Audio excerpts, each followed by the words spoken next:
സ്വപ്നങ്ങൾ മാത്രമാണെന്നും കഥനങ്ങളെന്നും യാഥാർത്ഥ്യമാണെന്നും ഞാനിന്നറിയുന്ന പൊള്ളുന്ന സത്യങ്ങൾ.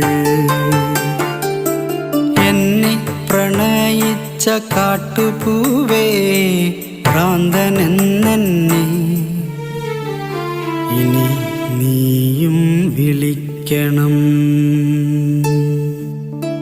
ഭ്രാന്തനെന്നെ